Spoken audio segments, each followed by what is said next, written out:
See what we can get accomplished on this Saturday, February the 14th. And we will try to get started as soon as possible. I know there's not going to be a lot of people tuning in because of the day and the time. I understand that, but, well, there's no way to get around it, so we're going to do it. We're going to talk about it.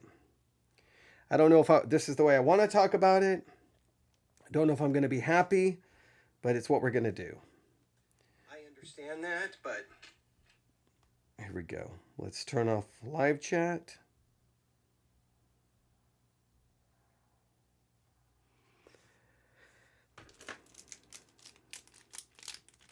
All right, we'll get started here in just a second. All right. I think someone is listening in the state of Texas, so if you're listening, I greatly, greatly, greatly appreciate that. This is not the time to really do a live broadcast. Now, I am shocked that there are so many people live broadcasting currently on the Sermon Audio app. I was a little surprised by that. I thought we would see like a banquet or something like that going on. But yeah, so I guess... I mean, I don't think it's near as many that would typically be broadcasting on a Saturday evening, but there's still a relatively decent number. So that is interesting to see. But yeah. And yeah, we got one just getting ready to start. Yeah, we got all of these ones have been on for an hour. So all of these are kind of relatively new. So I think that's interesting. So... All right. Well, ladies and gentlemen, let's do this. I hope you're ready. I hope this goes well. Ladies and gentlemen, without any further delay, we go live in 5, 4, 3, 2, and 1. Looking at our world from a theological perspective, this is the Theology Central Podcast, making theology central. Good evening, everyone. It is Saturday, February the 14th, 2026. It is currently 5:53 p.m. Central Time, and I'm coming to you live from the Theology Central studio located right here in Abilene, Texas. And I was very slow, very deliberate in giving you the time and the date. 5:53. It's now 5:54. I guess technically it's not quite evening if we start evening at 6 p.m., but it's right there. And as I'm sitting here, if I listen, I can hear there is a lot of traffic on the highway pretty close to my house. I mean, it sounds like there's a lot going on this evening. And just a little while ago, right over here to my right, I put on my headphones and I started looking at one of the music streaming services, and it was everything I looked at had a similar theme, a similar vibe. You can probably guess, since it is Saturday, February the 14th. You see, it's fast approaching 6 p.m. on Valentine's Day. It's about to be Valentine's evening. Across the country right now, as I'm speaking, restaurants are filling up. Candy aisles, well, they're probably, almost nearly empty. Flower shops, they're out of everything, right? There may be someone knocking on the door. No, before you close, I need a dozen roses. Social media will be filling up over the next few hours, and especially tomorrow, with curated images, flowers, candlelight, filtered smiles. And in many churches, their fellowship halls are decorated. Red tablecloths, paper hearts, soft music, a Valentine's Day banquet, a couples banquet, and they'll have a short devotional on love. They'll do that. And I know I have a tendency to be very cynical. I know I have a tendency to be very critical and very dark and negative in my outlook. I'll be the first to admit that. I'm also someone who I have a very difficult time ignoring reality, right? I'm always confronted with life, right? It's very difficult for me just to listen to the church and church language as they talk about whatever. It's always, again, I tend to describe it as a Hallmark movie. It's always positive, encouraging, uplifting, and somehow it seems disconnected to pain, suffering, loneliness, discouragement, depression, heartbreak. I mean, it sometimes seems so disconnected, as if that stuff doesn't really happen. I mean, they will admit it, but almost immediately it's covered up with Jesus is going to make it all better. So I wrestle with church and reality. And I wrestle with a lot of things the church does. Because I cannot shake this contrast on this February the 14th, 2026. I cannot shake this contrast. February the 14th was once associated within the church, within Christian history, with a martyr. Tonight, it will be associated with mood lighting, romance, love, physical intimacy. I mean, come on, let's be honest, right? Something happened. I mean, there's no way to get around it. Something happened. And so I would say I want to talk about it, but I like to wrestle with it. So I started putting some things together. I kind of took I started chasing a rabbit down all of the history and dates and names. And I'm like, well, I could turn this into kind of like a church history episode. I'm like, wow, I don't really want to do that. So I just kind of put a lot of things together, threw it all down in my notes and said, you know what? I'm just going to go live and wrestle with it in a very real and a real organic way. And if it comes across all organized, great. If it doesn't, it doesn't. But it's real. It's me right here. Now, it's about 2 minutes away before I can officially say Valentine's evening. But by the time I'm done with this episode, I mean, the main event is underway, right? I mean, come on. Valentine's weekend. I mean, once you get to Valentine's night, I mean, now we got the romance. We got it all going. Everything gets to the dramatic conclusion. You can hear all the sirens in the background here because there's so much traffic out this evening. Hopefully, that's not a negative thing. I guess what I have to do is I'm going to wrestle with this contrast. February 14th was once associated with a martyr, and tonight it's associated with mood lighting. Something happened, and I'm going to talk about it. I'm going to do so. I know I could put down in my notes, I'm not going to do this in a sarcastic way. I'm not going to do it in an angry way. I'm not going to do it in an emotional way. But the reality is my emotion, my feelings always manifest themselves because I don't like to do a podcast where the reality of who I am and what I feel is covered up in nice, polished, produced podcast language. I would rather just be real. I'm just a sinner with a microphone trying to stumble through life. So why not stumble through this and be real? And if I feel emotion, I'll express it. And if I don't, I don't. But I am going to be honest about everything to the best of my ability. So let's go way, way, way back.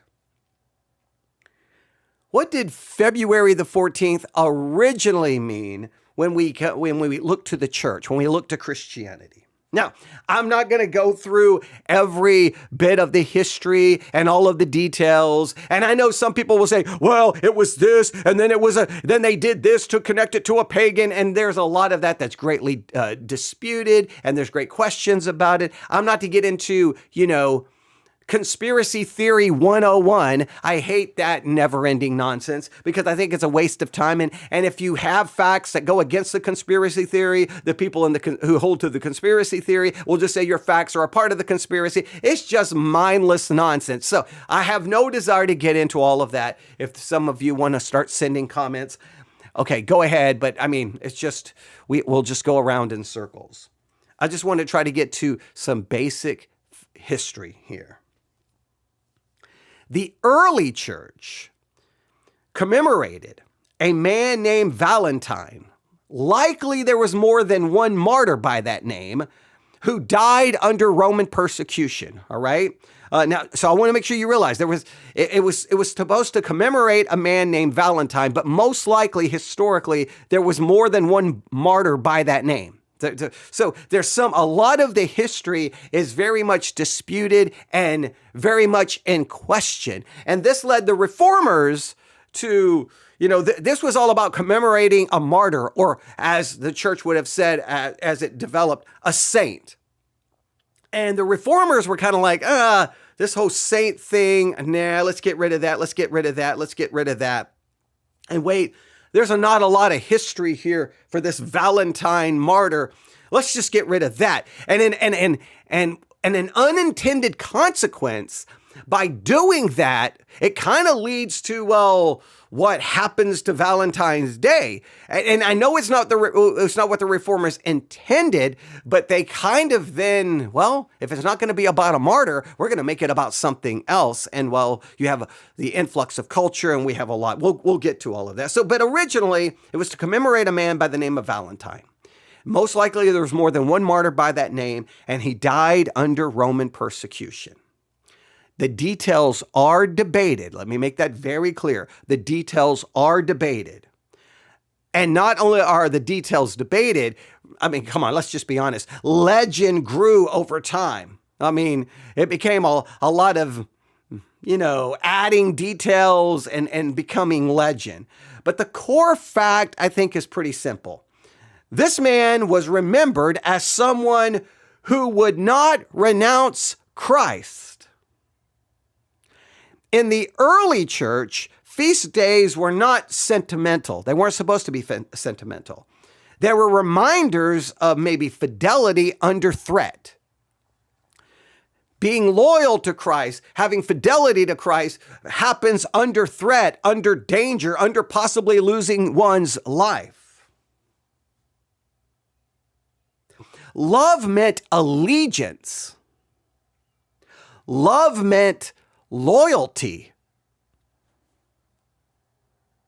Love meant remaining faithful even if it cost you your life.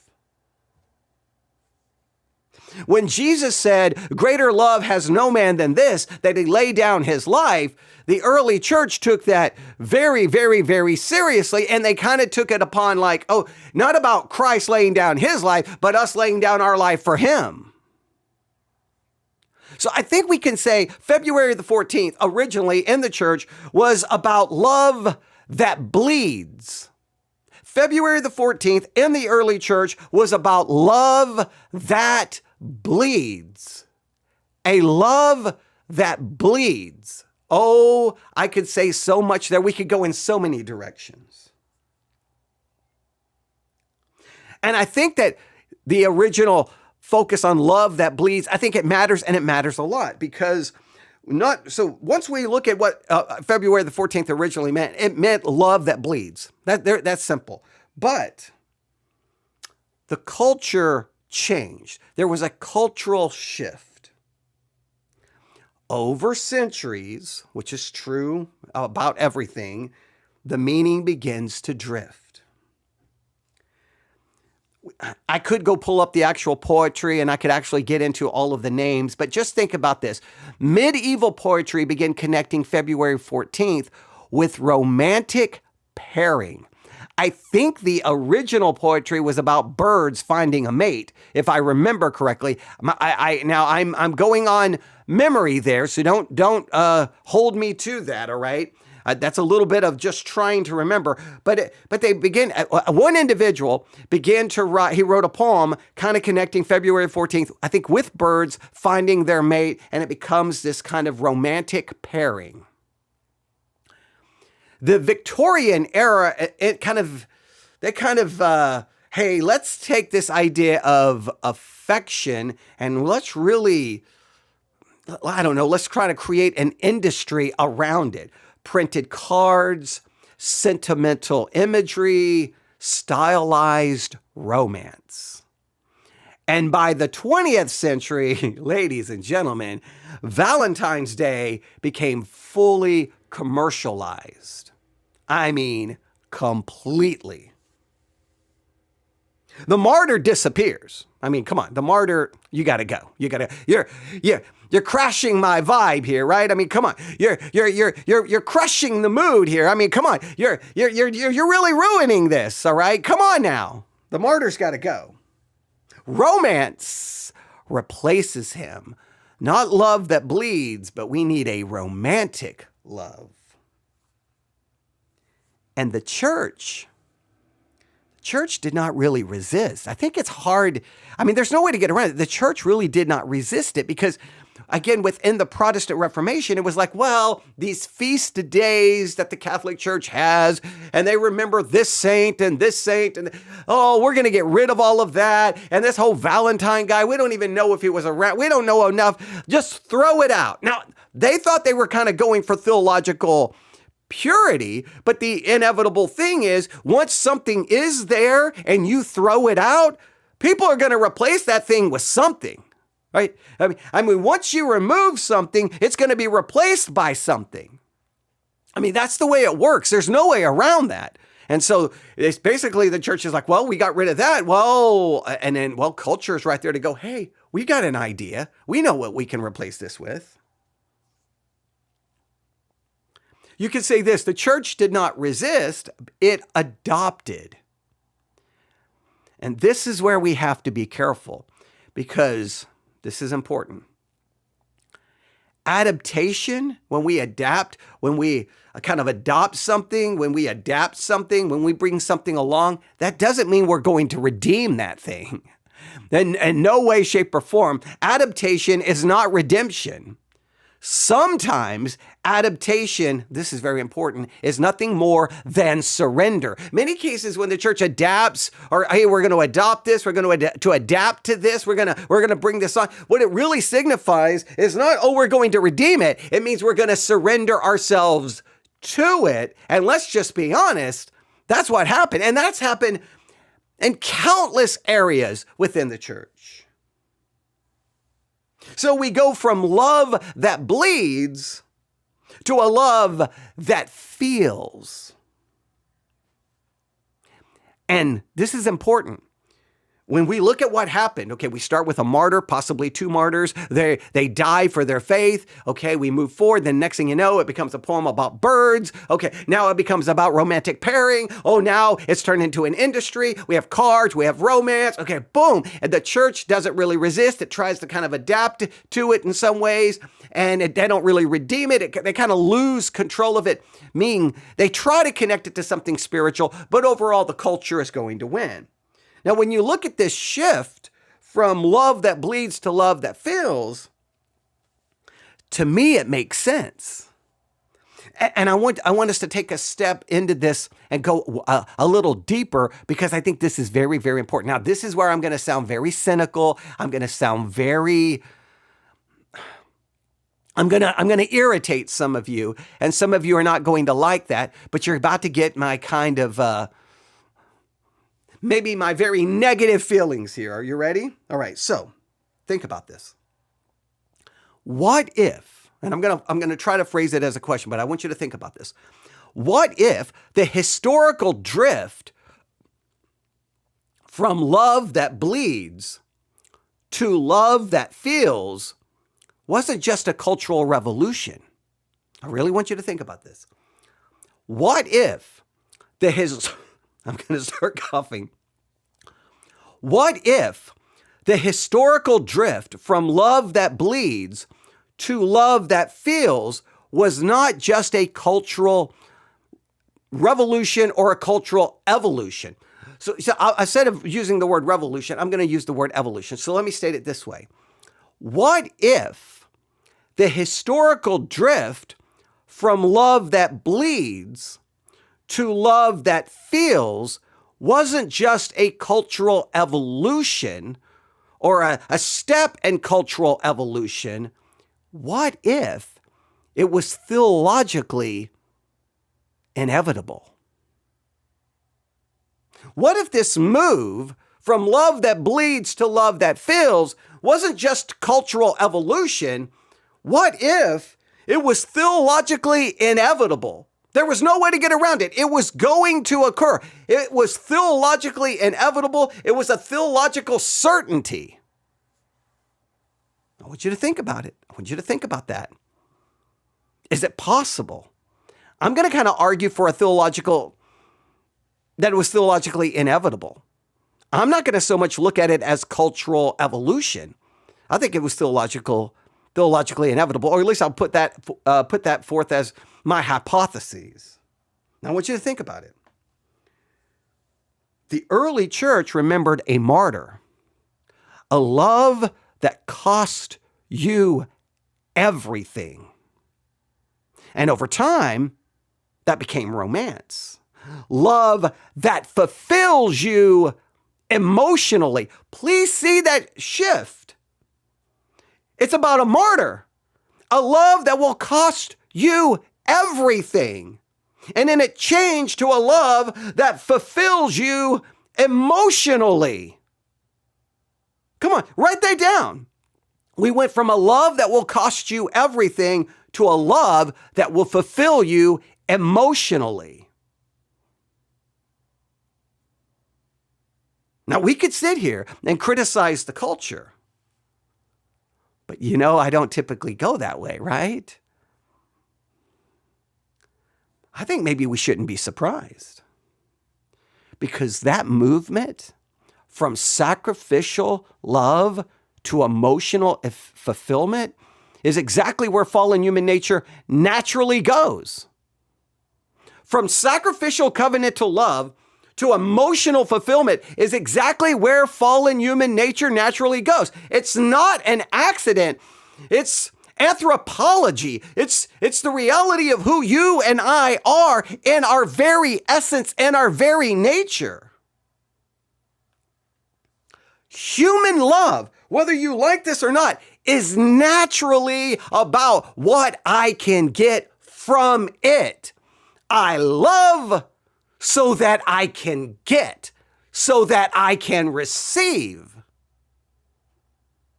Jesus says in Luke chapter 6, if you love those who love you, what credit is that to you? Even sinners love those who love them.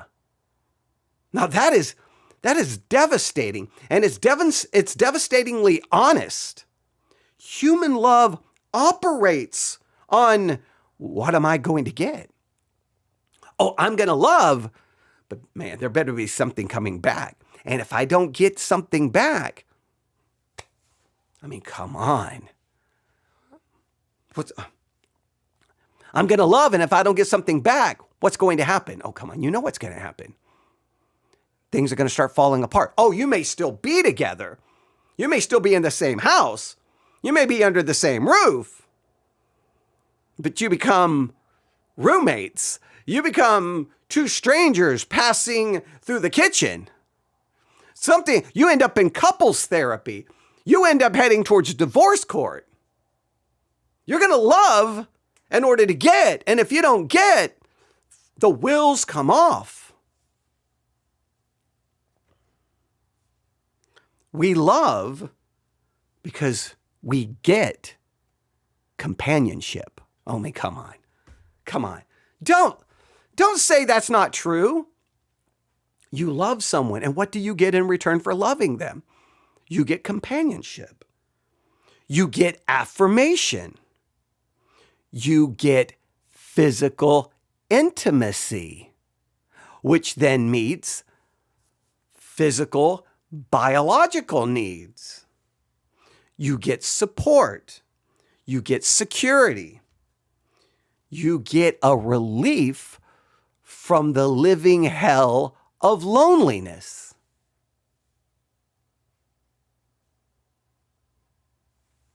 Now, I'm not going. If you want to try to argue with me and say, well, but wait, that doesn't mean every act of human love is manipulative.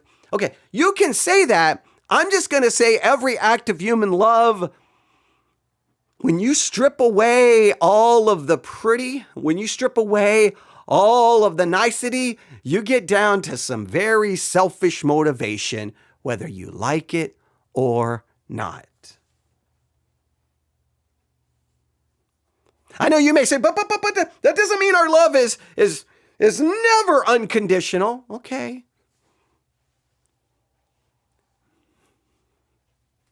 Maybe. I know this. Humans are very quick to say, I love you, and very quick to kick you to the curb if you don't perform to a certain level or standard.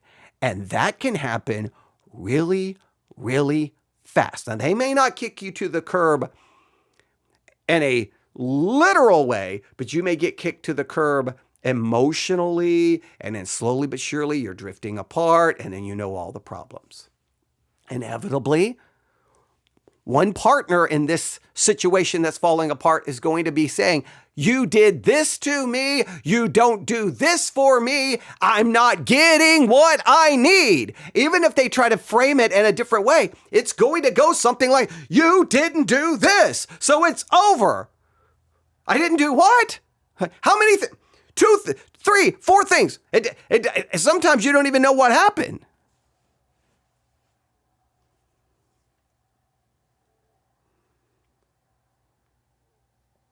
See, even when we sacrifice, I think this is very important. Even when we sacrifice in human love, something in us, I think, is still being met. We need connection. We fear abandonment. We crave belonging. So we love. And when that love stops meeting our needs, it weakens, it withdraws, it collapses. And ladies and gentlemen, that's not just me with my typical cynicism. That's observable reality. Now, some people can be in a position where they're getting needs met, they're getting. And others can be in a situation where they're giving, and they're not getting much of anything. And that's where problems begin. Now remember, we go from a sacrificial love in church history when we talk about Valentine's Day, a love that bleeds, till we end up to a love that fulfills us emotionally, brings us physical satisfaction. I mean, that's a big difference. So when February 14th moves from love that bleeds under persecution to love that makes me feel secure and cherished, that's not random. That's human nature pulling the symbol towards itself. We will always gravitate towards love that fulfills us. We do not gravitate towards love that crucifies us. We gravitate towards love that fulfills us. We do not gravitate towards love that crucifies us. And if we're honest, come on, I know this is a wonderful, uplifting message for Valentine's evening. But ladies and gentlemen, if we're honest, we approach God the exact same way. Why do we love God? He forgives me. He comforts me. He secures heaven for me. He gives peace. He answers prayer. But now ask the very uncomfortable question. If he did not give you those things, he did not give you forgiveness, he did not comfort you, he did not secure heaven for you, he did not give you peace, he did not answer any prayer, he didn't do anything for you, would you still love him? Would you? Come on. Let's say, just imagine The last verse of Revelation said something like this: no one will be saved. Everyone, every human will burn forever in the lake of fire. Amen. Would you still love him? Would you love God? And he's not going to do all the things you love him for, because you love him for what he gives you. And don't tell me otherwise. That's how we do love, because we're humans.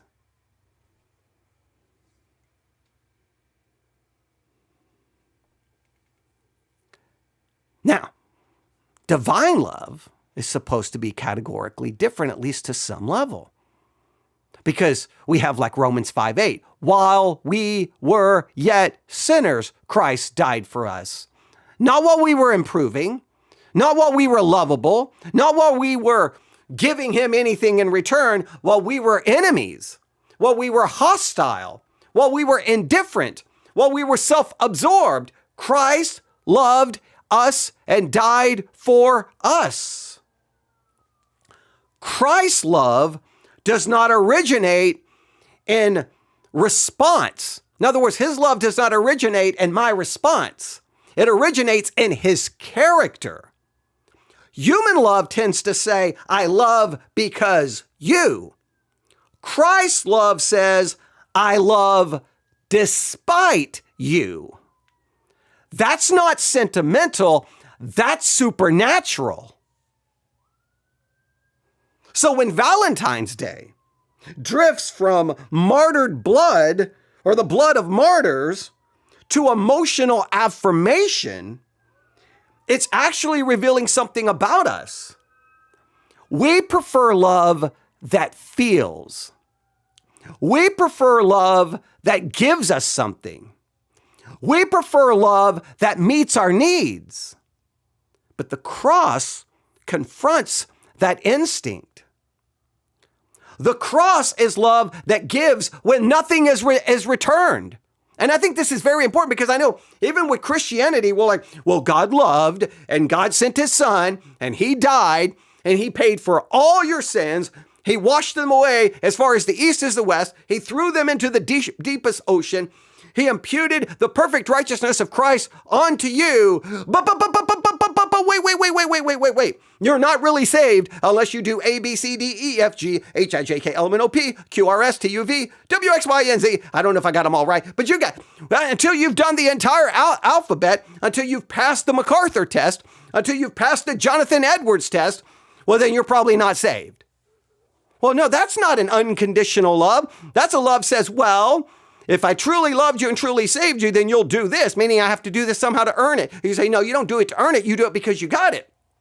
Which means if I don't do it, then I didn't get it. That means my getting it still has something to do with what I do. Versus, for God so loved the world, he gave his only begotten son, that whoever believeth in him should not perish but have everlasting life.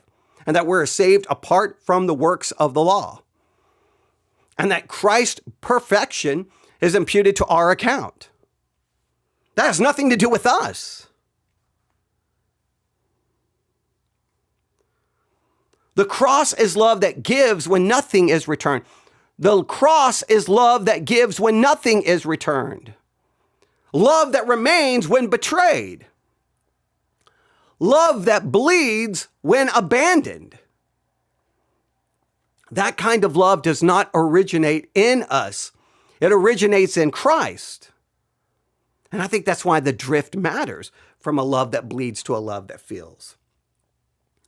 Because when the church celebrates love in a purely sentimental, fulfilling romantic category, it risks reinforcing the very instinct the gospel came to confront. Now, I am not here to condemn marriage. I'm not here to reject romance. This is about recognizing that the move from love that bleeds to the love that feels is not neutral. It mirrors the very essence of our fallen humanity. And unless the church consciously recenters love on Christ's covenant, faithfulness unto death, it will drift where we naturally drift, towards love that serves us instead of a love that saves us.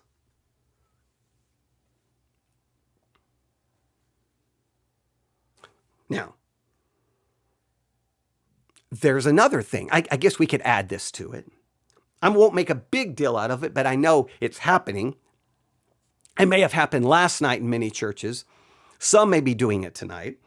You have the Valentine's church banquet. Now, I'm not saying there's anything inherently sinful about having a Valentine's banquet. There's nothing wrong with celebrating marriage. There's nothing corrupt about couples enjoying a dinner together. That's not really the issue I'm trying to get to. I think the issue is the narrative. What story is actually being told?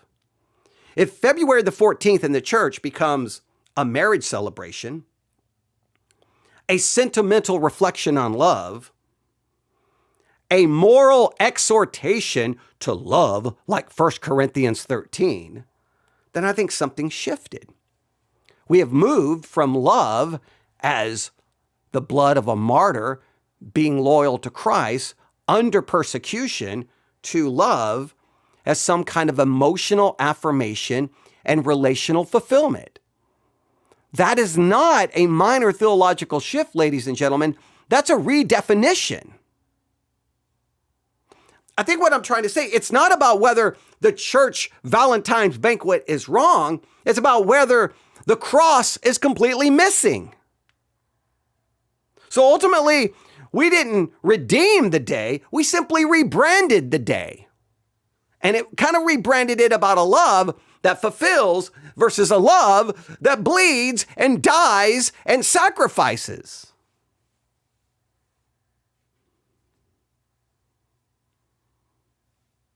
And whenever we talk about the church and a Valentine's banquet and whatever, we know we also, now maybe tomorrow we'll get some of them in some churches.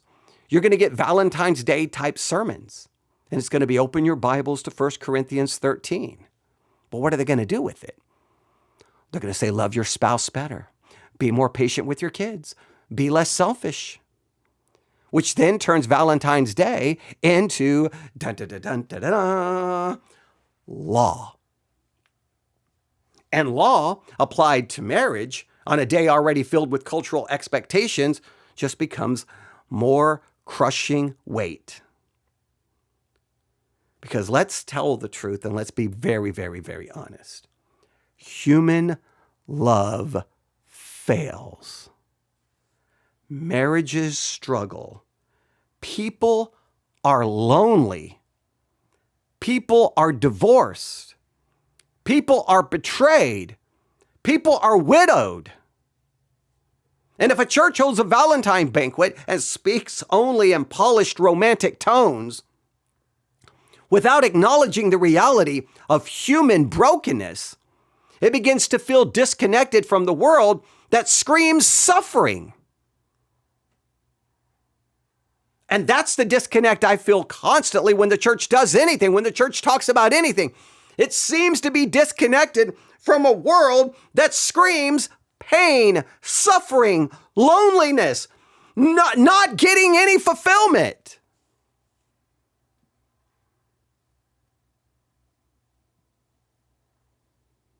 It's that church tone that sounds so clean and warm, while the world outside is raw, cold, and freezing to death.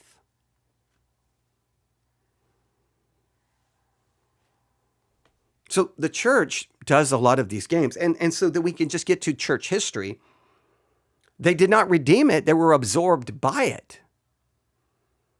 When the church adopts cultural symbols, does it redeem them? Or does it get absorbed by them? And I think the church always gets absorbed by them. Now, this absorption is subtle. It does not look like compromise. It looks like relevance. It looks like hospitality. It looks like a well-planned banquet with soft music and catered food. But the cross is not central. Martyr love is completely forgotten. Being loyal to Christ under suffering is replaced with emotional fulfillment. And I think the culture, I think this is a fact, the culture has displaced the church more than the church has ever displaced culture. That is the danger. It's not heresy necessarily, it's drift. And drift is typically more dangerous than open rebellion. Absorption doesn't look like rebellion, it looks like a tasteful church banquet. Now, what would redemption actually look like if we truly tried to redeem the whole concept of love and Valentine and being a martyr? If we wanted to truly redeem Valentine's Day, it would look like, here's what it would look like. Ladies and gentlemen, we're going to acknowledge that human love is fragile, messed up, corrupt, and broken. We're going to acknowledge marriages fall apart far more than any Christian church wants to admit. I mean, they admit it to some level, but they don't want to admit to how bad it is because supposedly, Christ gives us strength and fixes everything. So there should be no divorces within Christendom, but we know, that doesn't work, right? We will acknowledge that, ladies and gentlemen, loneliness is in this room. Some people are lonely, broken, in despair, depressed, and discouraged. It would acknowledge that, hey, ladies and gentlemen, some of you who are the true lovers in the church, you really are the ones who exemplify true love. I'm sorry to tell you, your love is selfish at its very core. And it would acknowledge, ladies and gentlemen, when you open your Bibles to 1 Corinthians 13, ladies and gentlemen, if you read that correctly, it condemns you way before it offers you any comfort. Because that's not the love you do, that's not the love you have, that's not the love you give. That's only the love that Christ ever accomplished. But we would acknowledge all of that pain and suffering, and then we would point people to Christ. Christ, his love does not fluctuate. His love is not mood-based. His love is, he loved unto death. His love bled. See, that would be faithful. That would reclaim February the 14th, but that message is not going to feel as warm. It's not going to sell chocolates. It's not going to photograph well. It's not going to lead to physical intimacy. Love that bleeds is different from a love that fills. So in a roundabout way, I guess we can say Valentine's Day is not even the issue. The church has a long history of absorbing cultural forms and then baptizing them with Christian vocabulary. Sometimes it works. Sometimes it empties the symbol of its original theological weight. That happens all the time. The early church remembered martyrs because it expected to suffer. Modern Western churches operate in comfort. Our holidays reflect that shift. That's not a condemnation, it's just an observation. So, how do we wrap this up? Well, it's now 6:35 p.m. We're kind of right there. I mean, it's not full-blown Valentine's evening or night, but it's getting there. Right?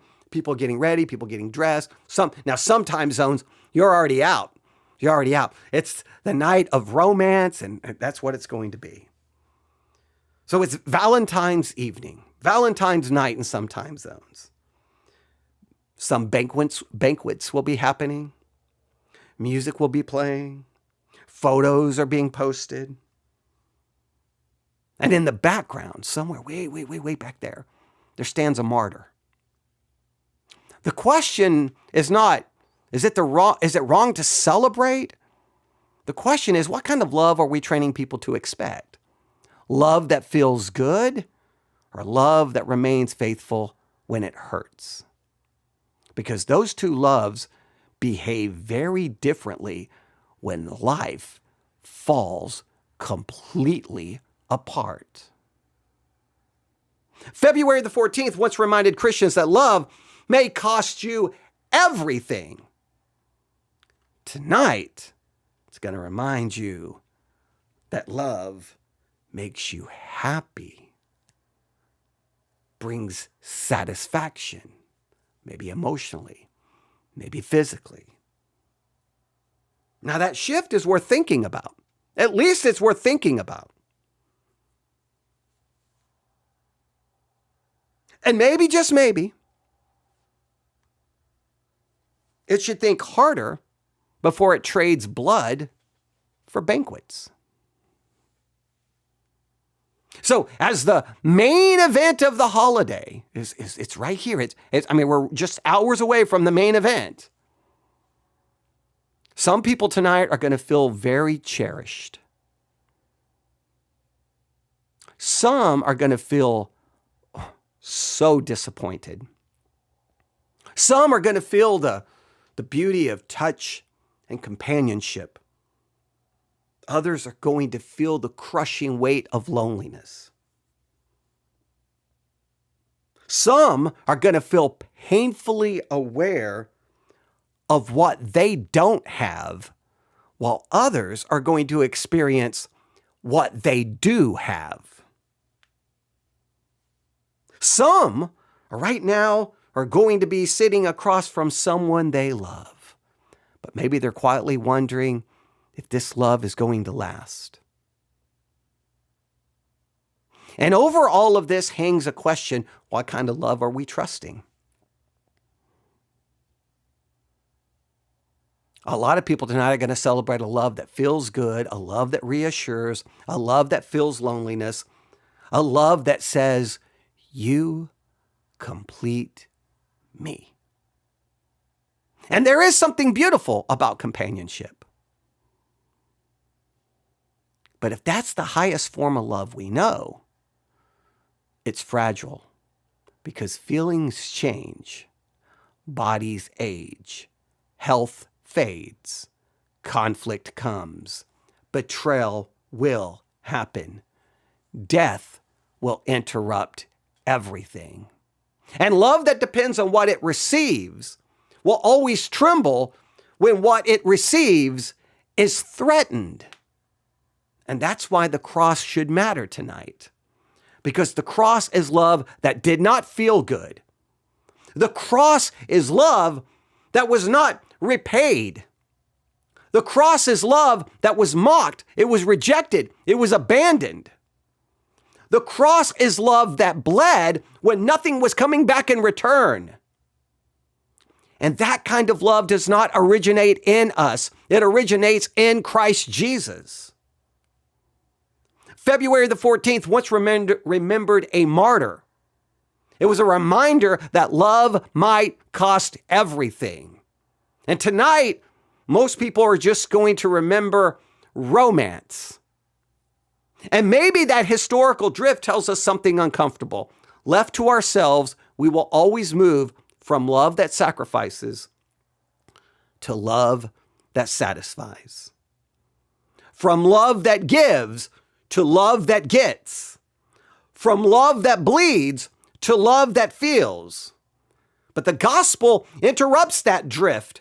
It confronts us. It exposes our conditional love. And then it gives something that we do not possess, a covenant love that does not collapse. So I don't know where you are tonight. I don't know if you have attended a banquet. I don't know if you're going to be going to a restaurant. You may just be sitting alone in an empty house by yourself. All I can say to those who have all of the wonderful parts of it, you've got it. So that's great. And the good thing is you can get all of that and you can get God's love. You get both. It's good for you to have both, isn't it? Now, I don't say that in a sarcastic way, but because it is. If you have both, that's amazing. You get the companionship, the partnership, the romance, the physical love, the intimacy, the satisfaction. Wow. And you can cling to God's love. But I know this, ultimately, do not, even if you have both, do not anchor your hope in a love that feels. Anchor it in a love that bleeds. Because when feelings fade, and trust me, they will. When circumstances change, trust me, they will. When relationships strain, they will. The only love that will not collapse is a love that was nailed to a cross. That is a very different Valentine's Day, Valentine's evening, and Valentine's night message. I'm not condemning one over the other. I'm trying to demonstrate which one is what the early church thought of, and it's the one that we have forgotten, and it's the one that we miss. It's wonderful if you have all of the other. Be happy you do. But there's a love that is radically different than anything we can experience or give as humans, and that is a divine love. And that love was manifest as Jesus hung and bled on the cross. Thanks for listening. Happy Valentine's Day. God bless.